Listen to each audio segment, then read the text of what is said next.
예, 안녕하세요. 예, 아까 뒷자리 이렇게 앉다가요. 어린아이들이 있는 걸 깜짝 놀랐어요. 어린아이들 보고 이거 누구한테 초점을 맞춰야 되나 이렇게 고민을 좀 했는데요. 제가 어차피 어린아이들이랑 소통이 잘 안 되는 나이가 됐으니까 원래 준비한 대로 좀 하겠습니다.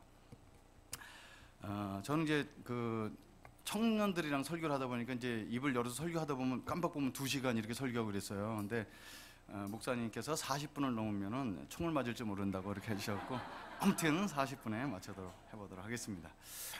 먼저 짧게 소개를 하면서 말씀을 증거하도록 하겠습니다.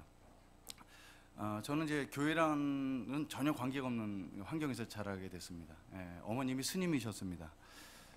원래 스님은 아니셨고 결혼하셔서 20년 동안 아기를 못 낳으셔서 우리 아버님이 4대 독자신데 아들이 꼭 필요하셨어요. 그래서 저희 아버님이 가정을 너무너무 사랑하셔서 가정을 하나 더 갖고 계셨습니다. 이렇게 저희 집도 있으셨고, 그래서 어머님이 소방 맞은 채로 20년 사시다가 시어머니가 하셨던 방법, 절에 가서 천일기도하는 방법을 통해서 아들을 낳으시려고 천일기도하러 가시는 게 아니고 머리 깎고 스님이 되셨습니다. 그래서 3년 동안 절에서 봉사를 하시면서 절밥을 더 먹으시고 틈을 내서 하루에 1000배씩 절을 하셔서 집에 오셨는데, 저희 아버님께서 절에 들어갔다는 아내가 들어오셨다니까 딴 집에 사시다가 하룻밤 왔다 가셨는데 그날 제가 잉태가 됐습니다.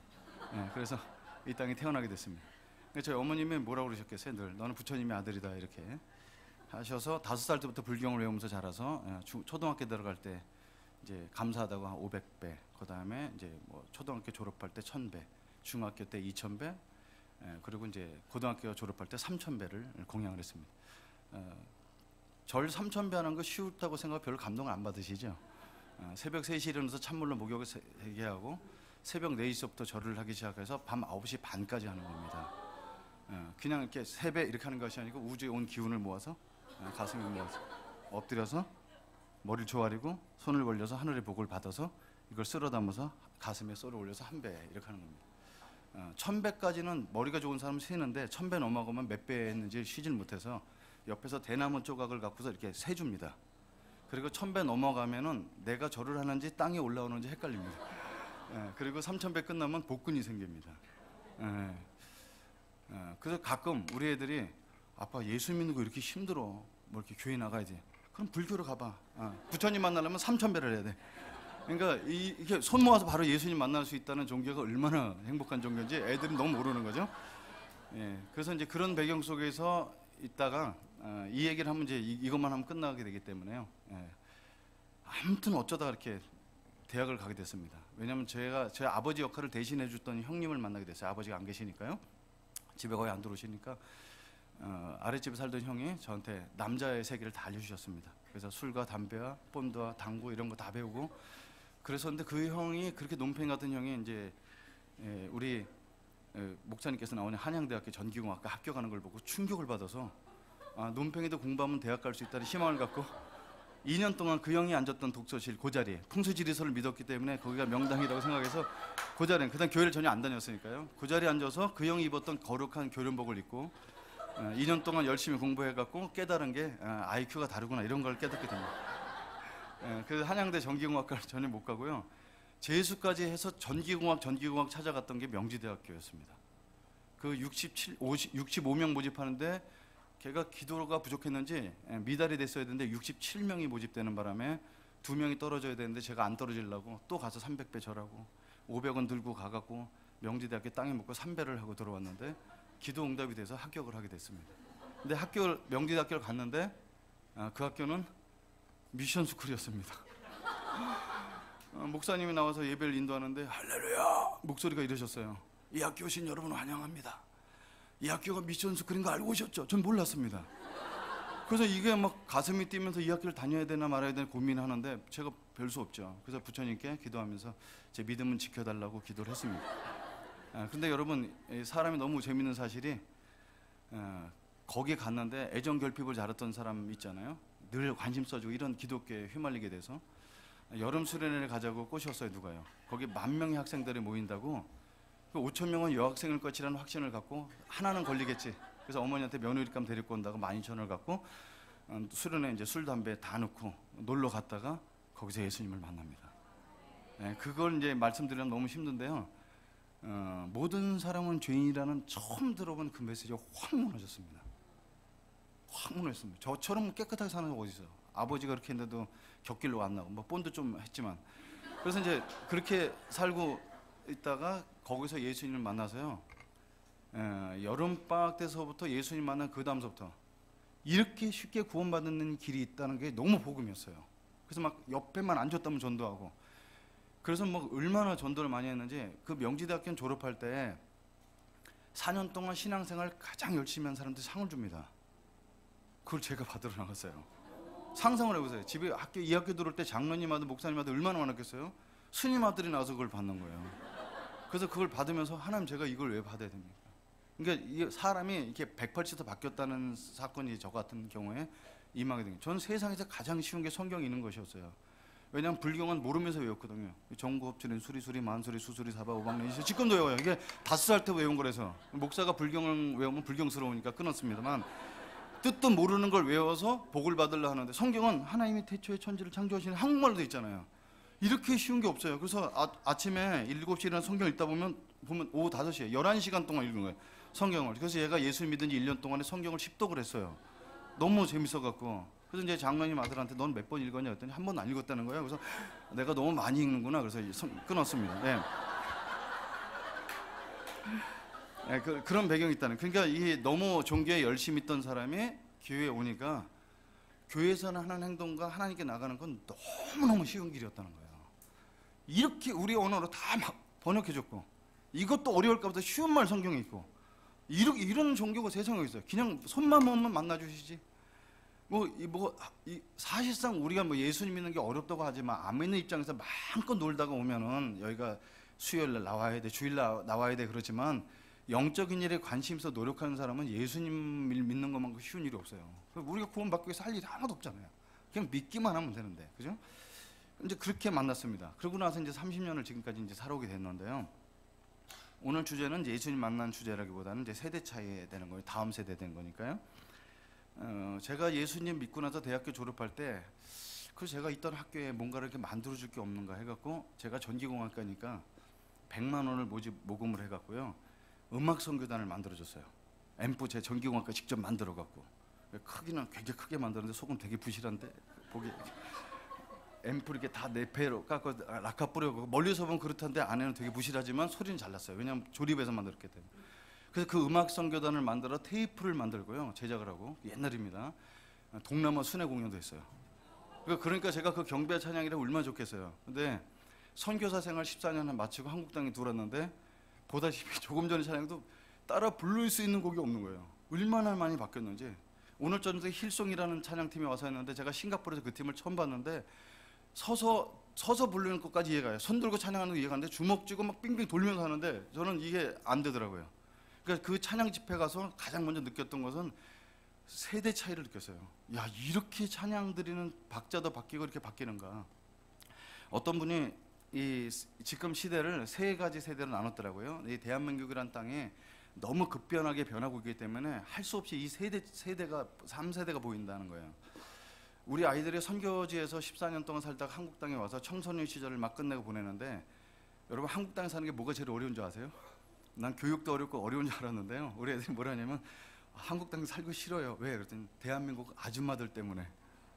왜냐면 진짜 지하철을 자리 나서 앉으려면 뒤에서 가방 날라와서 막고, 이런 상식적이지 않은 모습 속에 너무 어렵고요. 우리 딸이랑 수영장을 갔는데요.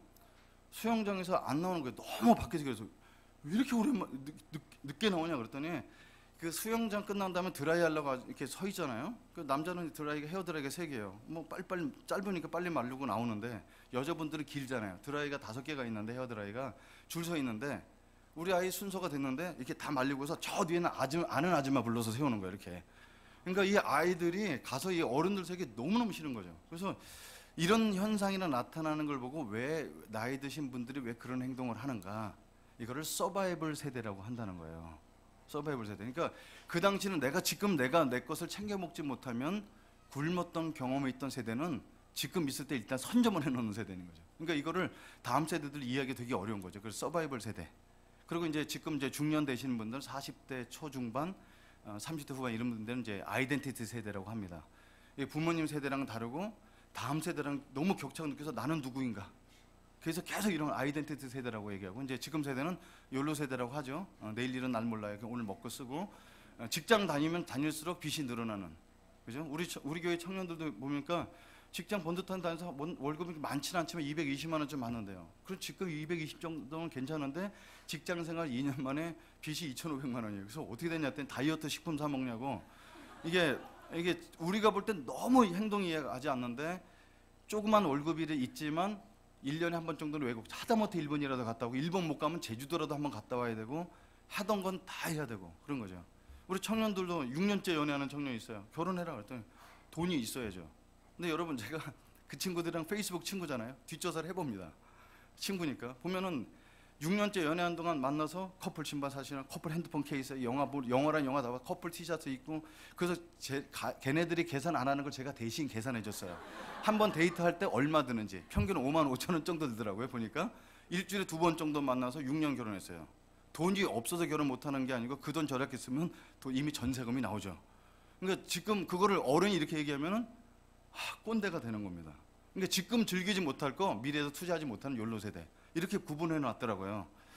오늘 얘기 나누고 싶은 부분은 세상에서 이 세대를 어떻게 구분했냐 이런 건 별로 안 중요합니다. 하나님께서 우리를 세대를 무엇으로 어떻게 구분하느냐, 그게 오늘 본문에 나왔습니다.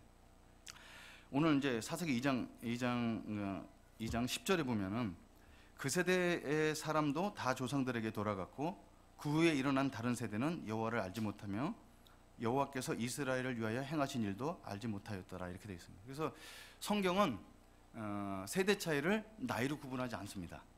그러니까 우리는 보통 성경 이렇게 찾아보면 30살 그럼 한 세대, 아니면 나이로만 구분이 안 되니까 문화적인 차이도 얘기를 합니다.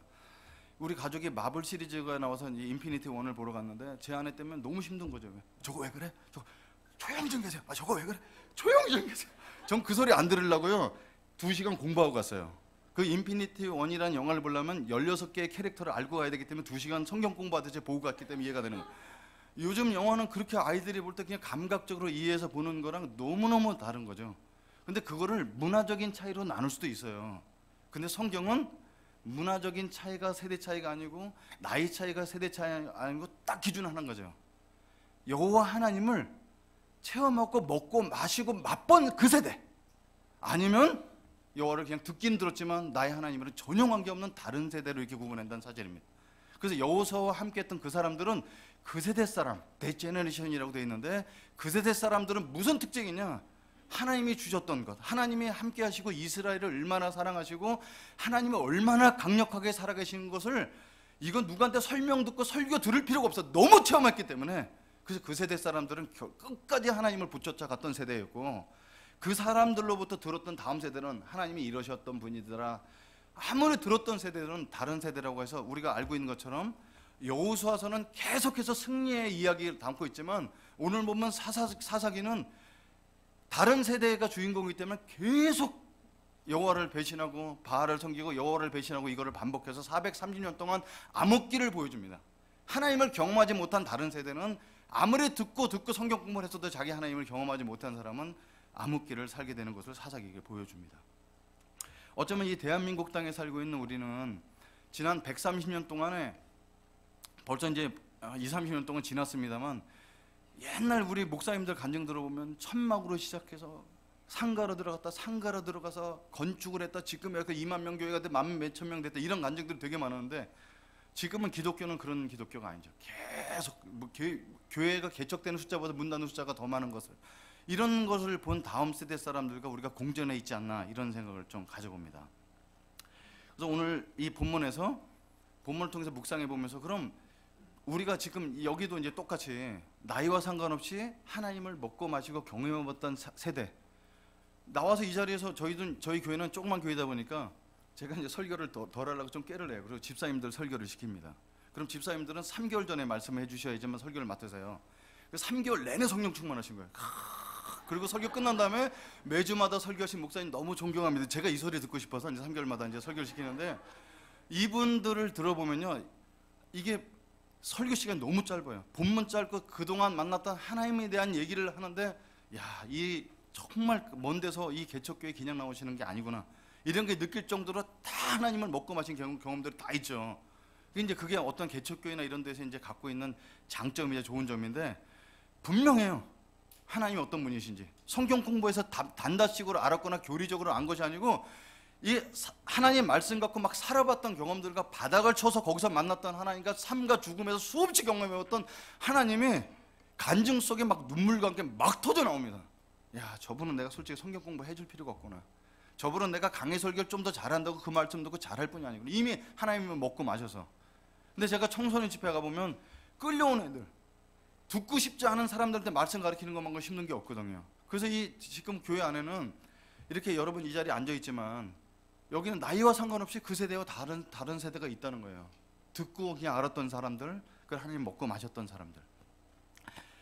그래서 이제 본문을 좀 묵상하다가, 그러면 여호수아와 함께한 장로님들이 무엇을 봤을까? 하나님께서 이스라엘을 위해서 행하셨던 일을. 그래서 그거를 여호수아서를 여러 번 묵상하다가 점검해서 세 가지 카테고리를 발견하게 돼요. 첫 번째는 하나님의 인도하심을 본 겁니다. 인도하심을. 자, 출애굽한 다음에 모세가 3개월 동안 끌고 다니죠. 근데 가는 곳마다 이제 쓴물 나오고 난리가 나오는데 하나님이 인도에 있어서 가는 땅마다 만나가 내립니다. 여러분, 만나가 뭐 그냥 내렸으니까 만난다 이렇게 생각하는데요, 만나는 내려서 해가 뜨기 전에 가서 먹어야 되죠. 해가 뜨기 전에 주워야 돼요. 근데 만나 크기가 얼마나인지 아세요? 저는 이게 쓸데없이 이런 걸 조사하는 걸 재밌어합니다. 만나가 얼마나냐면 비비탄 크기 딱 나네요. 여러분, 비비탄 딱 그만한 거예요. 근데 그거를 하루 분량이 2리터 정도 돼요. 그럼 여러분, 그걸 제가 주워오는 거 이렇게. 근데 옛날 때 남자만 나가서 일을 했죠. 저희는 애가 셋입니다. 제 아내까지 5식구예요. 그럼 10리터를 주워야 되는 거예요. 그걸 주워와야지 먹는데, 여러분, 이스라엘 사람들은 직업이 목축업이에요. 목축업은 자기 가족 수보다 가축이 훨씬 많습니다. 그걸 먹여 살려야 되는데, 이건 인구가 대충 따져도 100만 명이나 많게는 200만 명까지 보는데, 가축까지 해서 생물 숫자가 400만 정도 되는 생명이 먹고 살 거를요, 이거는 하늘이 문이 열리고 전에는 먹고 살 수가 없는 거죠. 근데 광야 생활 40년 동안 39번 이사를 했더라고요. 제가 조사를 해보니까 다 목축국들이 와서 다 먹었던 걸 가서 이제 더 이상 불이 없어요. 그럼 불기둥 구름기둥 일어나서 움직이면 따라가면 만나가 내리고 있습니다. 광야 생활 40년 동안 한 번도 굶은 적이 없고 발이 부르튼 적이 없고 옷이 해진 적이 없어요. 구름기둥 불기둥만 따라가면 되는 거예요. 여러분, 구름기둥 불기둥이 있었다는 거 믿으세요? 믿죠. 우리는 어떻게? 믿음으로 성경에 나와 있으니까. 근데 그 사람들은 날마다 봤어요. 장막에서 일어나면 구름기둥 불기둥이 있는 게 보여요. 근데 이 사람들에게 그것이 없었다고 얘기하는 것이 훨씬 더 어렵죠. 그걸 보고 맞았던 사람이에요. 가는 곳에 가면 반드시 만나가 있었습니다. 그래서 결국은 이스라엘을 40년 동안에서 가나안 땅에 인도하죠. 그래서 하나님이 우리 삶을 인도하시는 건 뼛속 깊이 깨달았던 사람들입니다. 여러분, 제가 이런 사역자의 삶을 살다 보면 하나님 인도하시면 없으면 안 되죠. 여러분, 제가 명지대학교에서 전기공학 한 사람이 중국 선교사를 갔어요. 왜 갔을까요? 예전에는요, 이게 김중원 목사님이라는 분이 살아계실 때는 이게 선교하면 우리가 선교를 막 지원해갖고 훈련받고 이런 시스템이 전혀 없었어요. 어느 날 지나가다가 이게 어깨를 툭 치면서 이간서 중국. 그럼 이제 이게 무슨 얘기지? 가만 보면 중국 가라는 얘기입니다.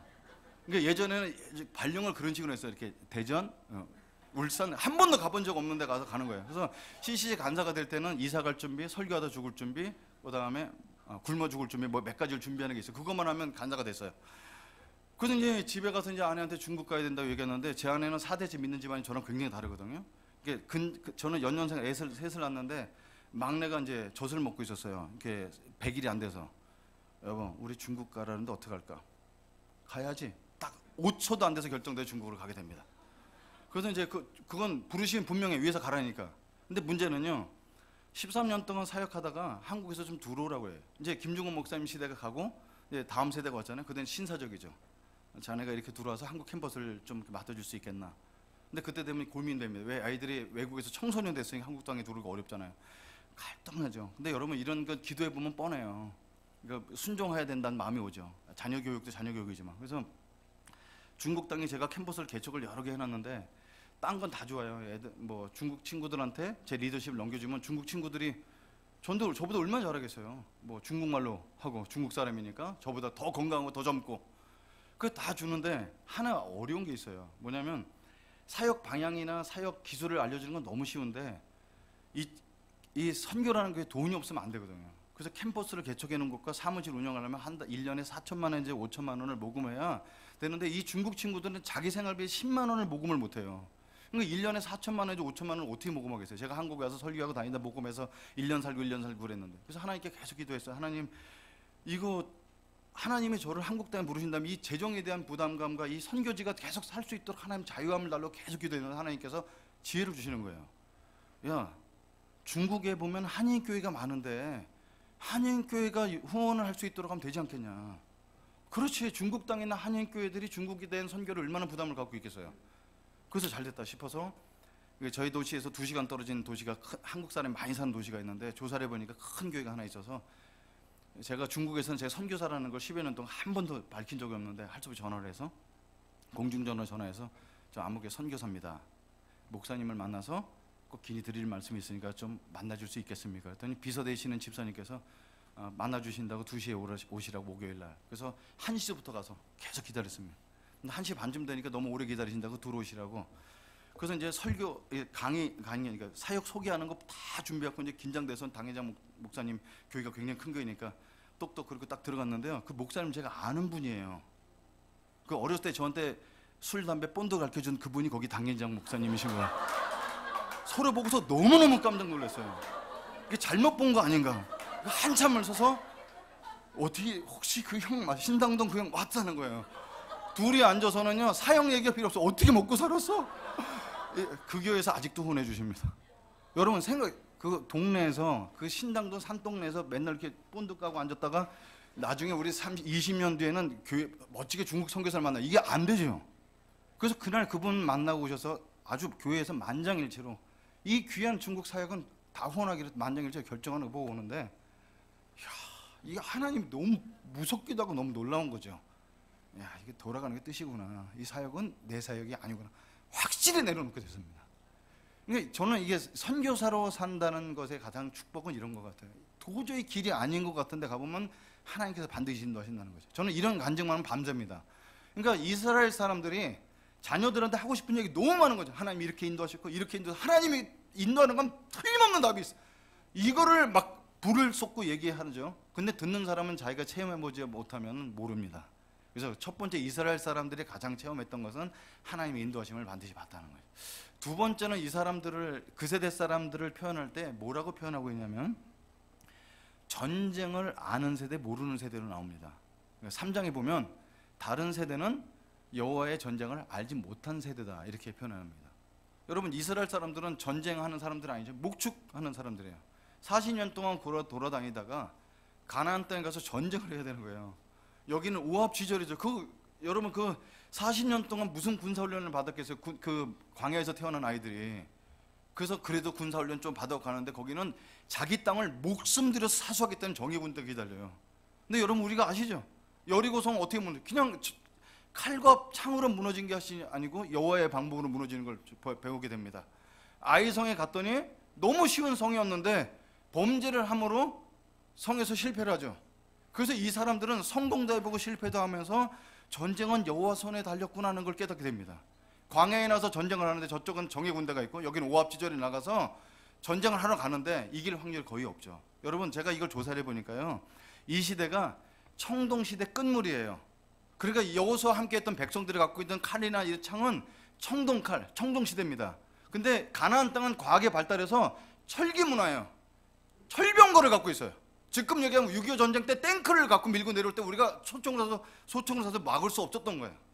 여러분, 임진왜란 역사를 보면은 부산을 들어왔던 왜군들이 한양까지 오는데 7일 걸려요. 걸어 들어왔다는 거예요.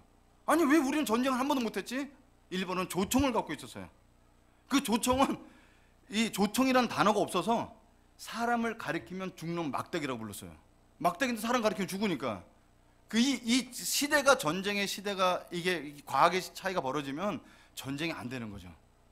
근데 청동기하고 철기하고 부딪히는데 이거는 나가서 이기려고 전쟁 나가는 게 아니고 그냥 억지로 순종해서 나가는 거예요. 싸울 수가 없죠.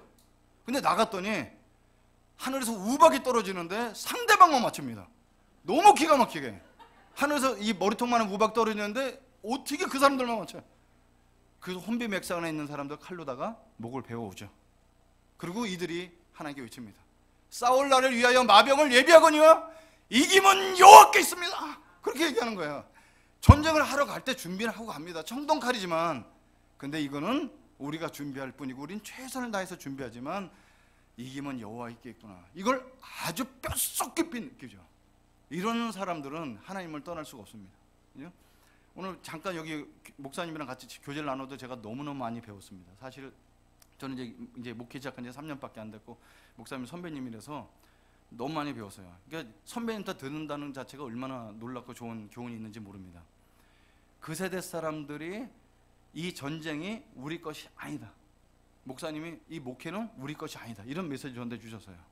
이거 알죠. 근데 이거를 하나님이 하셨다는 걸 체험해 본 사람만 하나님께 온전히 맡길 수가 있죠. 그래서 그 세대 사람들은 그래, 난 최선을 다해. 진짜 모든 결과는 공평하신 하나님 책임주셔.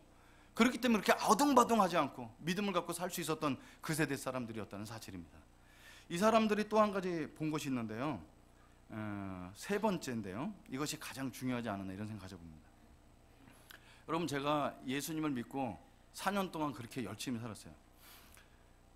어느 정도였냐면 이렇게 학생회관에 이렇게 휴게실 같은 데 있잖아요. 이게 휴게실 같은 데 제가 들어가면요, 학생들이 일어나서 나갔어요. 얼마나 많이 전도했으면. 그러니까 제가 제 있으면 또 그냥 이러고 나가는 거예요. 그게 이제 열심히 사는 거라고 생각했어요. 예수 그리스도를 아는 거 외에는 모든 걸 배설물 여겼어요. 그랬더니 성적이 배설물처럼 나오더라고요. 성적이 배설물처럼. 제가 성적이 아주 CCC 이렇게 나왔어요. 여러분, 그래도 저는 믿는 게 있었어요. 여러분, 제가 이제 학교 다닐 때는요, 4학년 1학기 끝날 때 전기기사 자격증만 2달 공부해서 따면은요, 취업이 문제가 없었어요. 지금 세대랑 너무 넓은, 지금 4.5 만점에 4.44가 취업이 안 되는 때예요. 저는 2.9 갖고도 취업하는데 문제가 없었어요. 취업하는데. 물론 이제 초점은 그거 아니죠. 지금은 그걸 제가 후회스러워서 지금 학생들 보고 공부 열심히 하라고 하고 있는데, 학교를 졸업할 때쯤 제가 공부를 안 한 이유도 여러 가지 있는데, 제가 나중에 보니까 적성 검사를 해보니까 문과가 97점이에요. 이과가 38이에요. 이 전기공학 하니까 저는 이게 답이 이게 주관식 문제가 나오면 첫 번째 풀어요. 근데 이 답을 믿지 않습니다. 검사를 해요. 그럼 새로운 답이 나오죠. 근데 한 번 더 해서 어떤 게 맞을까? 세 번째 답이 나올 때는 문제를 포기합니다.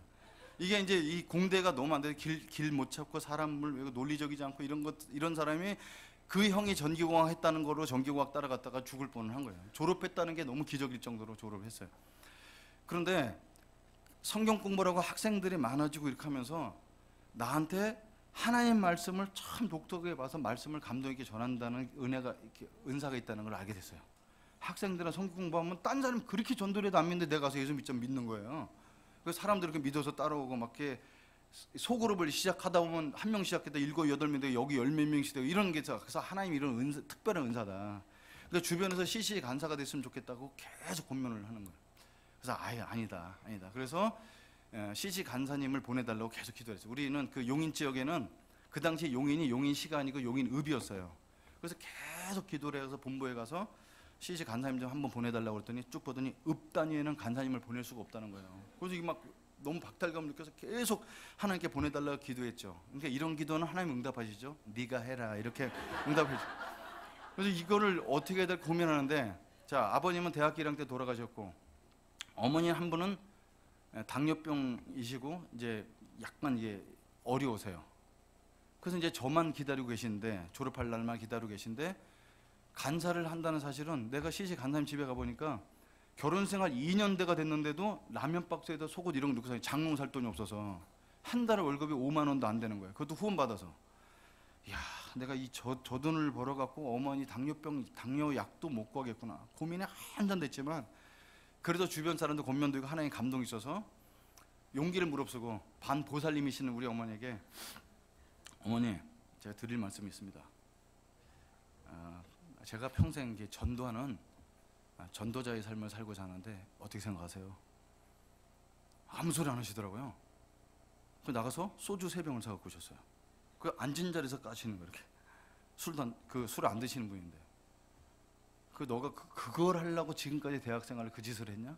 너 그거 하려고 내가 이렇게 고생했냐? 계속 그러시길래, 아니 어머니가 허락 안 하면 안 하는데 하고 싶은 건 제 마음이에요. 그래서 소주 3병을 다 드시고 그날 밤에 밤새 토하시더라고요. 술을 안 드셨던 분이니까.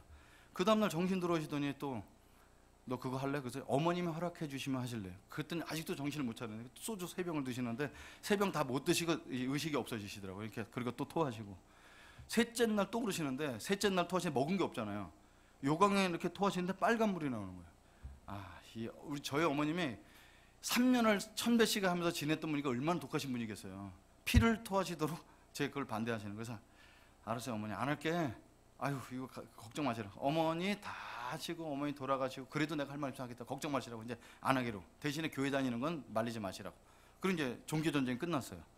일주일 뒤에 저희 어머니는 이제 저를 다정하게 부르시더라고요. 저희 어머니는 이렇게 욕쟁이 어머니셨거든요. 다정하게 얘기를 안 하세요. 그러니까 평생 저를 한번 칭찬해 주신 적이 있는데, 칭찬을 어떻게 하셨냐면, 이제 제가 너무 어디서 영화 본 얘기를 너무너무 재밌게 얘기해 주니까 저희 어머님이 칭찬을 이렇게 한번 했어요. 이렇게, 너는 물에 빠져 뒤져도 주둥아리는 둥둥 뜨겠다, 이렇게. 저희 어머니 표현이 그러신 분이세요. 그러니까 그래서 저는 칭찬을 받아 듣고 그렇게 이제 그걸 평생 말하는 직업 갖고 살고 있는데, 어머니가 다정하게 부르셔서 웬일이시지? 이렇게 가봤더니 어머니가 이제 손가락에 하나 안고 부러지시는 거예요. 그러니까 주먹을 주셨는데 왼쪽 손가락에 안고 부러지고, 이렇게 만졌더니 피도 잘 통하고, 왜 그러시지? 또 그 다음날 때는 3개가 안고 부러지시는 거예요. 이거 안 되겠다. 그래서 이제 병원에 모시고 갔어요. 모시고 이제 경희대학교 한방의료가 그 당시에 유명해서 갔는데, 돈도 없고 그러니까 어머니 모시고 이렇게 버스 타고 갔어요. 근데 의사가 보더니 일주일이면 나을 수 있다는 거야. 풍이 오는 거라고. 근데 이제 침을 맞고 그렇게 병원에 입원해 있는데 점점 마비가 되더니 7일쯤 되니까 퇴원하시는 게 아니고 반이 마비가 되셔서 이제 얼굴이 흘러내리시고 이러시는 거예요. 이게 혈관이 막히시는 건데, 그 당시 의료가 발전이 안 돼서 잘 몰랐던 거죠. 7일째 되는 날 어머님이 저를 또 부르시더라고요. 맨날 이제 몸을 못 움직이니까 소대변 제가 받아내고 있는데, 어머님이 승자 일로 와봐라. 그래서 왜요? 그랬더니 종이 갖고 와, 연필 갖고 와. 그랬더니 유언을 하시는 거야. 외삼촌한테 700만 원 갚아라. 누구한테. 이게 빚이 이렇게 많으셨어요. 그러니까 받을 돈도 많으시고. 그래서 이제 어머니 그렇게, 저희 어머니 되게 유머러스 하시고 이런 분이 있으세요. 그래서 이제 그렇게 해서 끝났어요. 그래서 뭐 더 이상 할 말씀 없어요. 그랬더니 자존심을 많이 내려놓으시고요. 찬송가 갖고 오라는 거예요. 그래서 아니 뭐 스님 뭐 찬송은 뭘 하려고 했더니, 갖고 쓸데없는 소리 하지 말고 갖고 와라. 그 찬송 같이 부르자고. 그래서 어머니랑 무슨 몇 장을 부르지? 고민하고 있는데 어머니께서 410장을 부르시, 411장을 부르시자는 거예요. 411장이 뭔지 찾아보는데 옛날 찬송가잖아요. 옛날 찬송가 411장은 예수 사랑하시면 거룩하신 마실세, 그 찬양이었어요. 근데 그걸 어머님이 찾는데 1절부터 가사도 안 보고 부르시는 거예요. 그래서 4절까지 다 알고 계시더라고요. 깜짝 놀랐어요. 그래서 어머니한테 이런 거 언제 배우셨어요? 그랬더니 너희 집에, 우리 집이 꼭 너희 집이라고 했어요. 너희 집에 시집 오기 전에 교회를 다닌 적이 있으시다는 거예요. 몇 년 동안. 그래서 그때 했는데, 제가 이제 금식 수련회 간다고 그럴 때 이 아궁에다 이거 다 찢어서 떼시는 거죠. 그때 이제 찬송가를 뜯어 떼는데 411장이 보였던 거예요. 보니까 옛날 때 불렀던 거 생각나니까 부르니까 우리 어머니가 머리가 되게 좋으시거든요. 가사 조금 다르지만 거의 똑같은데 그걸 부르고 기억하고 계셨던 거예요. 그래서 411장을 부르시고, 그래서 내가 어머니 너무 감격스럽다. 한 번만 더 부르자. 그래서 411장을 한 번 더 불렀어요. 어머니 예수 믿으라고. 그랬더니 자존심 있으니까 바로 믿겠다는 얘기는 안 하시는데 411장을 부르면서 많이 이렇게 눈물도 글썽거리는 게 보이셨어요. 근데 저희 어머님이 뭐라고 하시냐면, 내가 여기서 병원에서 죽진 않고 나갈 것 같다. 아직도 그 의지가 강하시니까 그런 말씀하시면서, 그럼에도 불구하고 혹시 모르니까 너한테 하고 싶은 말이 있는데, 그 CCC 간사가 뭔가 그거 해라. 전도장가 뭔가 해라. 그거 안 하기로 했잖아요 어머니. 아니 해라. 사내가 칼을 뽑았으면 두부라도 잘라야지. 그 자식 그 3일 내가 술 먹었다고 피 한 번 통했다고 그걸 안 하냐? 우리 어머니 이거 나를 체험하신 건데, 그거 해라. 나랑 약속 하나 해줘라. 내가 옛날 때 시골에 교회 다닐 때 보니까 목사들이 까만 양복에 까만 성경책 끼고 다니면서 농번개도 그렇게 바쁜데 예수 믿으세요 교회 다니고, 그거 너무 꼴 보기 싫었다는 거예요. 제가 그래서 검정색을 안 해요 이렇게. 그래서 어머니는 그 이미지가 뭐냐면, 목사는 한량처럼 보였던 게 있던 거예요. 그래서 너가 그거 목사인지 뭔지 모르게 된다면은 딴 건 몰라도 정말 열심히 있는 사람이 되라 그래. 누구보다도 열심히 살라, 이렇게 부탁을 하시더라고요. 아니 어머니는 교회를 모르시니까 큰 교회 해라 뭐 유명한 사람 이런 얘기가 아니고 그냥 성실히 열심히 있는 사람 되라는 거예요. 그래서 아유 어머님이 그렇게 축복하시면 내가 할 수 있죠. 그래서 어머니를 손잡고 기도하고 그날 잤는데 그게 어머니의 마지막 말이셨어요. 여러분 제가 이 사역자가 된 지 30년 됐어요. 그 대학교 4학년 여름방학 때 7월 5일 날 쓰러지셔서 일주일 뒤에 그렇게 돌아가신 어머니 장례를 치르면서 일을 가르쳐 일을. 이 어머님이 사역자도 아니고 목사도 아니고 아무것도 아니셨지만 일평생 뭐 그날 예수님을 영접하는 기도를 제가 같이 따라 하시긴 하셨는데 그거 갖고는 구원받은지 안 받은지는 봐서 알죠. 근데 어머니가 보시고 계시다면 제가 큰 목회라는 걸 기대하실까? 정말 성실하게 오늘도 한 영혼에서 열심히 사는 사람 볼 거 아니에요. 그러니까 어쩌면 갖고 있는 그 열심이나 이런 것이 어머니 그 유언으로 말미암아 제가 이렇게 살지 않나 이런 생각을 가져봐요. 그럼 제가 왜 이 말씀을 드리냐면 그 세대 사람들이 광야에서 본 건 하나님의 인도하심 이런 것도 봤는데요. 하나님의 무서움도 봤어요. 왜? 여호수아 갈렙 외에 40살 이상 넘은 사람들이 광야에서 다 죽는 거예요. 다 죽는 거예요. 그 사람들이 죽으면서 뭐라고 그랬어요? 이스라엘 사람 죽을 때마다 유언을 하잖아요. 환도뼈 밑에 손을 넣고 축복하면 죽죠. 뭐라고 해요? 얘들아 내가 왜 이 길바닥에서 죽는지 아냐? 40년 전에 여호수아 갈렙과 12명의 정탐꾼이 가나안 땅을 정탐하고 돌아왔을 때 여호수아 갈렙 외에 모든 사람들 불평할 때 이 아빠도 불평하는 자에 섰단다. 얘들아 내가 하나님 믿어보니 너희들은 결코 여호와 앞에 불평하지 마라. 하나님의 가장 진한 불평이고 믿음을 가르라. 이스라엘 애들아 너는 마음을 다하고 뜻을 다하고 힘을 다하여 여호와 하나님 한 분만을 사랑해라. 이러고 모든 세대가 죽는 거예요. 광야에서. 여러분 그 유언을 들었던 사람들이 어떻게 하나님을 떠나겠습니까? 저같이 그 어머님이 해줬던 그 한 말씀 갖고 지금까지 열심히 혹시 내가 게으르지 않나 돌아보고 사는데, 그러니까 이스라엘 사람들이 광야에서 봤던 것은 하나님에 대한 두려움도 봤어요. 하나님이 우리를 사랑하시고 사랑하시는데 얼마나 하나님을 경외하는 거죠. 여러분 우리가 하나님을 사랑한다고 할 때 제가 왜 내가 내 아내를 사랑하는구나 자식 사랑하는 것처럼 하나님이 이렇게 사랑이 안 되지 감정이? 여러분 하나님은 우리랑 급이 다르신 분이에요. 하나님을 사랑하는 것을 주님 사랑해요 너무 예뻐요 이런 것이 아니고 여호와를 경외하는 것이 사랑하는 거예요. 그래서 우리가 예배 드려올 때 조심스럽고 일어나서 찬양하고 기도 한번 할 때나 말씀 준비할 때 또 기도해서 엎드리고 이게 여호와를 사랑하는 방법이거든요. 이스라엘 사람들은 부모의 모든 죽음을 통해서 여호와를 경외하는 걸 배웠어요. 여러분 그럼 이 다음 세대에 우리가 이제 선교를 한다고 그러는데 다음 세대한테 뭘 줄까요? 그들로 하여금 여호와를 먹고 마시게 하는 방법밖에 없습니다. 이거 대신 해줄 수가 없어요. 여러분 그 아이들한테 지금 필요한 건 저는 야성이라고 생각합니다. 야성. 그래서 저는 가끔 청년분 어디 가서 이게 할 때 조금 위험 방법이지만 단기 선교 간다 그러면 일본 단기 선교는 뭐냐 한 사람이 세워갖고 다 여권 만드는 거 알려서 걷어갖고 공항 가서 줄 세워갖고 짐 붙이라고 그러고 다 이래갖고 다 여권 놔줬다 또 걷어다 이래요. 그래서 저는 그렇게 안 하고요. 자 단기 선교 필리핀 바기오다 며칠 날 거기서 만나자 끝나.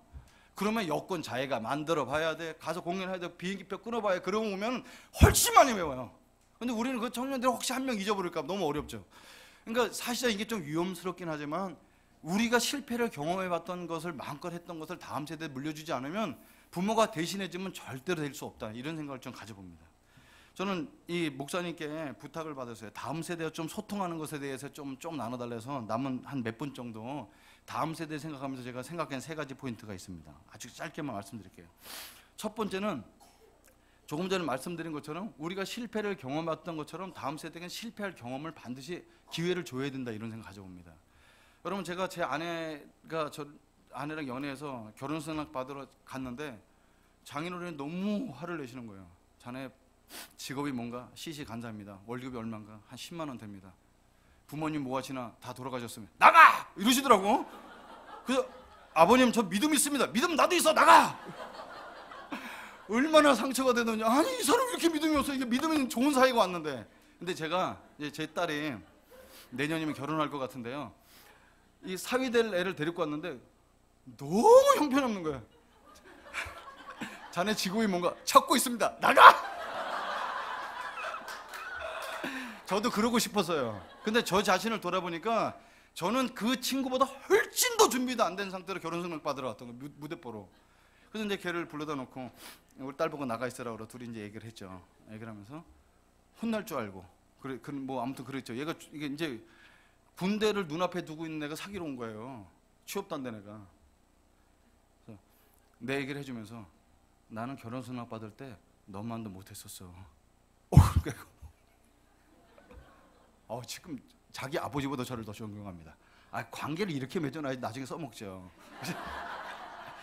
그래서 저는 이게 그 애를 얻으려고 일부러 그런 것이 아니고요. 진짜 돌아보니 지금 세대들은 우리보다 훨씬 고생도 많고 공부도 훨씬 많이 하는데 기회가 없잖아요. 그러니까 부모가 대신해 주지 말고 아이들이 스스로 실패할 수 있도록 기회를 줘보는 여유를 갖는 것이 어떤가, 이런 생각을 가졌고요. 두 번째로는 저는 이게 우리 교회가 너무 좋다고 생각합니다. 뭐 이찬준 목사님 제가 개인적으로 만나본 적은 없지만 설교를 여러 번 받고, 조금 전에 목사님 만나봤는데 뭐 저랑 한 살 차이밖에 안 나시는데 진짜 친구같이 금방 친해지시고 그래요. 이제 진솔한 거, 되게 진솔한 거. 여러분, 여러분한테 우리 목회자 자녀에 대해서 얘기 드리는 것이 좀 쉬운 얘기는 아닌데요. 우리 애들이 선교사로 자랐잖아요. 선교사 자녀로요. 선교사 자녀 모임이나 이렇게 가보면은 자녀들 모아놓고 캠프를 해주고 위로를 해준다고 하면은 셋째 날까지 마음 안 열다가 마지막 날 밤에 여는 게 있어요. 얘네들이 뭐라는, 목회자 자녀들끼리 내가 예수님 믿기 힘든 이유가 뭔 줄 알아? 그 지네들끼리 얘기하는 거예요. 강대상에서 말씀 전하는 아버지의 모습과 집에서 모습이 너무 달라서 그거를 3일 동안 숨기고 있다 똑같은 사람이니까 얘기하는 거예요. 이거 저는 이게 목회자 자녀만 그렇다고 생각하지 않습니다. 우리 부모님 세대가 교회에선 너무 좋은 장로님, 사회에선 악독 기업주, 이런 것들을 분리된 생활 속에서 그동안 기독교가 130년 지났거든요. 그렇기 때문에 다음 세대 선교는 막 다음 세대를 위해서 무슨 뭐 50도 해주고 이런 건 되게 좋죠. 근데 그건 일회성이에요. 저 청소년 집회 가면 그게 어려워요. 애들이 막 몇백 명씩 앉아 있는데 안 들을 애들만 앉아 있잖아 거기요.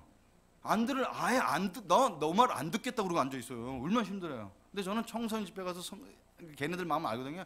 안 들어도 1시간 반 동안 설교를 열심히 해요. 안 듣죠.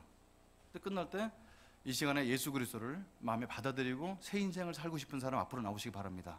한 명이라도 좋습니다. 3분의 2가 나와요. 그러니까 청소년들은 안 듣는 것 같아도 듣는다는 거죠. 그래 앉혀 나와서 부모를 위해서 기도하면 또 울면서 기도해요. 대단하죠. 근데 어른들은 좀 달라요. 이렇게 다 들으시는데 물어보면 몰라요. 근데 이제 그 어른하고 아이들하고 그 차이는 있더라고요. 어른들은 듣는 것 같은데 물어보면 은혜 많이 받았다는데 요약이 안 되는 이런 게 있죠. 그래서 이 아이들은 우리랑 똑같은 관점을 보면 안 되는데 똑같이 집에서 모습이나 똑같아 있는. 우리 애들이 이런 얘기를 하죠. 아빠는 선교사 자녀 모임 갔을 때 다른 애들이 그렇게 나누는 거 보고 깜짝 놀랐어. 내가 볼 때 아빠는 CC에서 볼 때나 집에서 볼 때나 교회에서 볼 때나 똑같이 가벼운데, 이렇게 얘기하더라고요. 그러니까 저는 그걸 칭찬으로 받아들였어요. 칭찬으로. 예. 그러니까 나도 못 지킬 거를 강요해서 율법으로 만들어 놓는 거. 여러분 그거 압니다. 제 아내가 이제, 제 아내 흉은 아닌데 제 아내가 4대째 믿는 집안이다 보니까, 그리고 성격이 아주 올곧아요. 그러니까 규칙을 만드는 걸 되게 좋아해요. 근데 규칙을 잘 못 지키시는 분이 제 아내입니다. 그러니까 여보 규칙 좀 그만 만들고 그냥 하자, 이렇게. 가정 예배를 제가 일주일에 한 번씩 드리자 그랬더니 일주일에 한 번, 무슨 일주일에 한 번, 목사 가정에 매일 드려야지. 그래 못 일어나세요. 그러면 너 이게 힘든 거잖아요. 그러면 내가 애들 다 깨워서 여보 나와 이렇게 해서는 예배가 안 되거든요. 그러니까 이제 그 같은, 이게 제가 한 예를 들었는데 사실상 아이들한테 뭔가를 강요하기 전에 이거 진짜 내가 기쁨으로 할 수 있는 건가? 못하더라도 아빠도 엄마도 연약하기 때문에 안 되지만 예수님의 보혈로 나가는 거야. 똑같이 진솔하게 나가면 문제가 안 되는데 아닌 것처럼. 근데 아이들이 말을 안 듣고 다 그냥 순종하는 것 같지만 안다는 거죠. 말하고 행동이 너무너무 다르다는 거 안다는 거죠. 지금 이제는 기독교 130년에 이제는 깊어져야 이때 진솔하게 사는 것이 다음 세대에 소통하는 삶의 소통이 아닌가, 이런 생각이 들어옵니다. 세 번째 마지막 포인트는 아이들을, 어린아이를 보지 말고, 그리고 청소년 시절만 됐어도 이걸 동력자로 생각하도록 급을 높여주자는 겁니다. 여러분 제가 한국에 와갖고 선교사 생활 마감하고 들어왔더니 막 교회에서 선교사 그만두셨어요? 다 후원이 끊어갖고 한 달에 한 50만 원, 60만 원 갖고 이 5 식구가 살아야 되는데 아무리 절약해도 방법이 안 나오는 거예요. 용돈을 줄 수가 없어요. 그래서 제가 우리 청소년들 보고 이랬어요. 자, 우리 집에 책꽂이 하나 있나? 책꽂이 그 위에다가 돈을 넣는 거예요. 30만 원 우리 한 달 생활비인데 30만 원 놓고요. 옆에다 종이 놓고 자기가 필요한 만큼 어디 가서 썼는지 쓰라고 했어요. 제가 너무 잔인하죠. 이렇게 쓰게 했어요. 그랬더니 애가 얼마 가져갔다 얼마 쓰고 나서 넣었다 이렇게 하면서 공동 장부를 썼어요. 여러분 살짝 얼마나 빡빡하게 살았어요. 그런데 재작년에 벌써 작년이네요. 재작년이니까 작년 겨울 때 크리스마스 때 가족끼리 앉아서 롤링페이퍼를 했습니다. 이렇게 예쁜 종이에다 해놓고 뒷장에다가 가족이 써주게 하는데 제 아들이 뭐라고 썼냐면 태어나서 처음 들어본 소리예요. 가정의 든든한 가정의 재정을 든든하게 책임져 주신 아빠께 너무 감사를 드립니다. 맨날 빵꾸를 내고. 근데 이 아이가 볼 때는 든든한 재정을 채워주는 아빠였어요. 하나님의 아버지를 통해 우리 가족을 다 먹이셨고, 우리 애들 대학 다 졸업했거든요. 대학 졸업할 때까지 어쨌든 다 살았고, 그래서 아버지가 재정을 든든하게 세워줬다는 거예요. 그러니까 이게 많이 줘갖고 야 든든해서 우리 아빠는 마음껏 호텔도 끊어지고 여행도 다 보내주고 이래서 든든한 게 아니고, 똑같은 재정인데도 나눠서 동력자로 생각하고 키워줬던 것이 아이들을 굉장히 빨리 성숙하게 하지 않았나, 이런 생각을 가져봅니다.